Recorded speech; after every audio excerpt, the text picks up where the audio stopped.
नमस्कार, मैं राकेश वर्मा आप सभी का स्वागत करता हूं आपके अपने परिवार एसएम गुरुकुल पर। बिहार में बीपीएससी आयोग के माध्यम से तीसरे चरण की शिक्षक भर्ती प्रक्रिया चल रही है, जिसका काउंसलिंग 21 जनवरी 2025 से 31 जनवरी 2025 तक चलने हैं, जिसमें लगभग 66,000 से भी अधिक चयनित शिक्षक अभ्यर्थियों का काउंसलिंग होना है।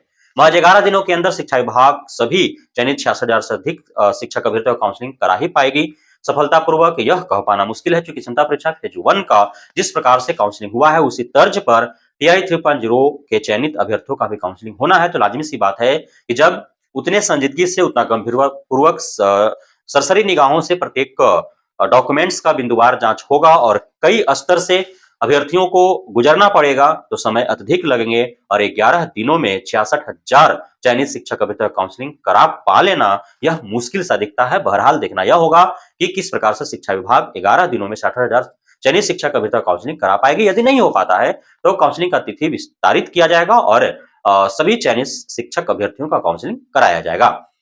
अब जो है काफ़ी दिनों से यह कमेंट बॉक्स में सवाल आ रहे थे कि आखिर ग्रेड वाइज काउंसलिंग का तिथि क्या होगा, काउंसलिंग शेड्यूल क्या होगा।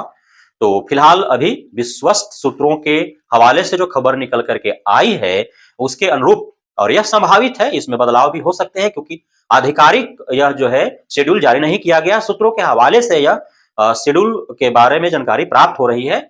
इसमें 21 जनवरी से 23 जनवरी 3 दिनों तक प्राइमरी का जो है काउंसलिंग होगा।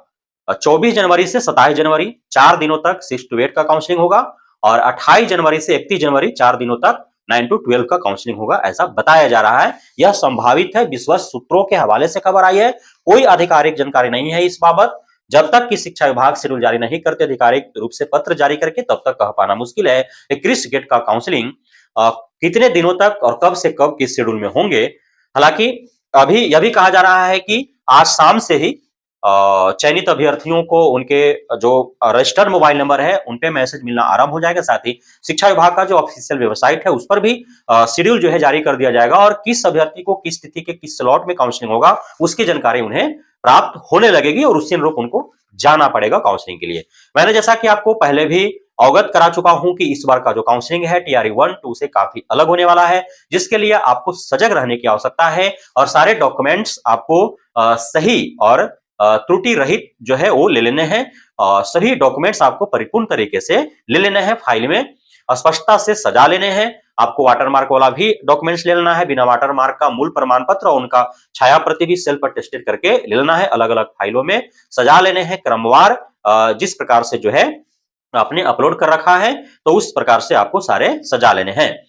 इसमें जो है विभिन्न माध्यमों से और विभिन्न प्रकार के जो टीआरई 1-2 में जो गड़बड़ियां हुई है, अनियमितताएं हुई हैं, उसका जो दुष्परिणाम भुगत रहे हैं उन अभ्यर्थियों के द्वारा निगरानी विभाग से यह प्रार्थना किया गया था, अनुरोध किया गया था कि शिक्षा विभाग जो काउंसलिंग करा रही है, इस बार जो दस्तावेज सत्यापन करा रही है, उसमें कुछ मुख्य बिंदु को उन्होंने सुझाव दिया था कि इस पर विशेष रूप से गंभीरता से जांच करें। निगरानी विभाग ने शिक्षा विभाग को इस बाबत निर्देश भी प्रदान कर दिया है। तो हो सकता है कि शिक्षा विभाग टीआरई 3.0 का जब काउंसलिंग कराए तो उन सारे बिंदुओं का इंप्लीमेंटेशन करे, उन सारे बिंदुओं पर पहल करे, अमल करे और टीआरई 3.0 के अभ्यर्थियों का उसी अनुरूप काउंसलिंग हो, जिसमें जो दिव्यांग अभ्यर्थी हैं उनका काउंसलिंग होने के उपरांत उनका मेडिकल टीम बैठा करके दिव्यांगता की जांच होना, उसके बाद जाति, निवास और ईडब्ल्यूएस, एनसीएल, इन सारे कागजातों का सीओ स्तर से जांच कराना, अंचलाधिकारी से जो जहां का है वहां से जो है जांच कराना। उसके बाद जो शैक्षणिक प्रशैक्षणिक और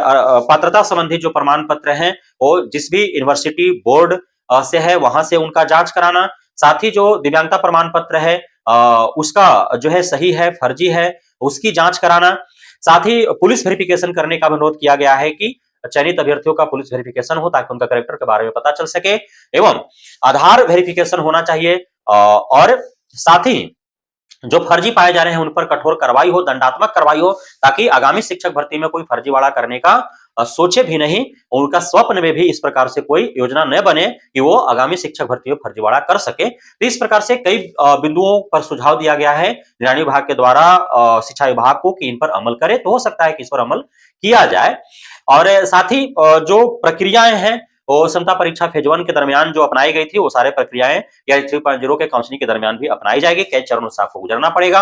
आपका ओटीपी के लिए आपका आधार से जो है मोबाइल नंबर रजिस्टर्ड होना चाहिए और वो लेकर के ही आपको जाना है। आपको बायोमेट्रिक होगा, आधार वेरिफिकेशन होगा। उसके बाद आपको जो है किस काउंटर पर जाना है, इसकी सूचना आपको सूचना पट के माध्यम से मिलेगा। उसी काउंटर पर आप जाएंगे, वहां ओटीपी आप बताएंगे तो आपका वहां पे उसका सिस्टम में खुल करके आएगा। सारे डॉक्यूमेंट जो आपने दिया है, वो सारे डॉक्यूमेंट्स आपको मूल भी मांगा जाएगा, वाटरमार्क वाला ही मांगा जाएगा, प्रतियां भी आपसे मांगे जाएंगे, सारे मिलान किए जाएंगे और कई बिंदु जो है वो शिक्षा विभाग के द्वारा काउंसलर को सुझाए गए हैं। उन बिंदुओं का गहनतापूर्वक जांच होगा और उसमें 4 अलग-अलग स्थिति बताई गई है शिक्षा विभाग के द्वारा कि इस प्रकार से आप डॉक्यूमेंट्स को अलग-अलग फोल्डर में रखना है। जैसे जिसका वेरिफाइड हो गया तो वेरिफाइड है, जिसका संदेहास्पद की स्थिति में उसका संदेह में के घेरे में डाल दो, उस फोल्डर में डाल दो।